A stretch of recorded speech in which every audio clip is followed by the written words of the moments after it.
and welcome everyone. So today we're going to be talking about electronic source data. We're going to look at the final guidance that the FDA put out in 2013. Also included information about a recent draft guidance, Q&A if you will, from the FDA about electronic records and electronic signatures in clinical investigations being conducted under 21 CFR Part 11. We also have some draft guidance on electronic source, electronic informed consents. But we're focusing on this final guidance in this particular seminar because it's finalized. So it's what the FDA is hoping that we're going to pursue. So we'll talk about the initiatives in the regulatory climate that led to the eSource guidance, examine the 3 tiers of data management as it relates to oversight and review, discuss the clinical investigators' responsibilities for eSource data origination, integrity, review, release for processing, and then retention of those electronic source documents.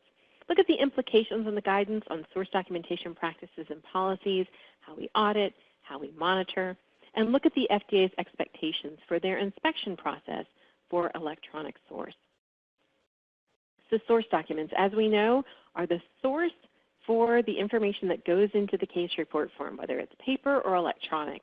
So those are these original documents and records that could come from diaries or medical records or laboratory notes, office notes, any memoranda, pharmacy dispensation logs, as well as information that's recorded directly from automated instruments.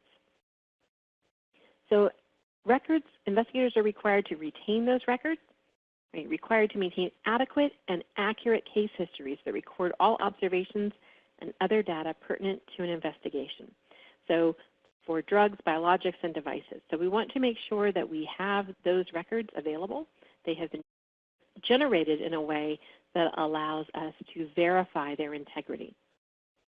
FDA tells us that it doesn't matter if you're using paper records or electronic records or a hybrid thereof.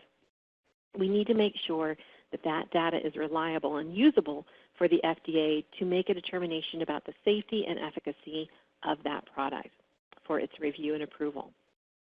So what is the FDA going to ask when they come in to do their inspections?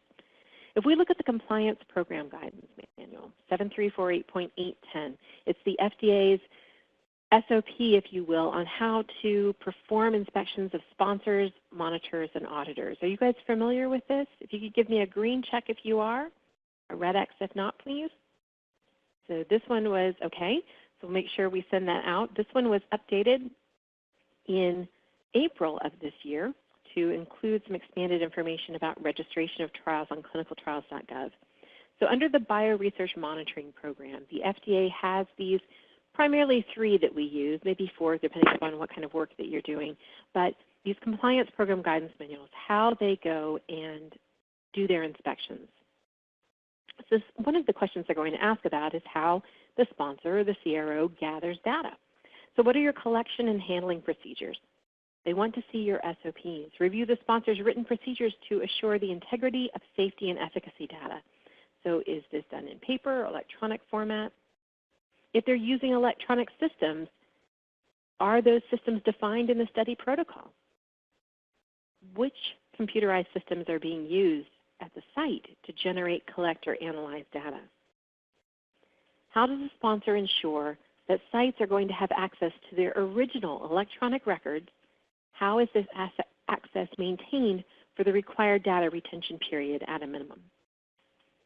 So the reason we are working and have this final guidance on electronic source is because the FDA has recognized that more and more of us are using electronic source documents, and they're looking for how these systems are functioning and how reliable they are. There is also another guidance document that, a draft guidance that has recently come out from the FDA on electronic health records in clinical trials. So we're moving slowly but surely in that direction where the FDA is appreciating that this electronic element is here to stay.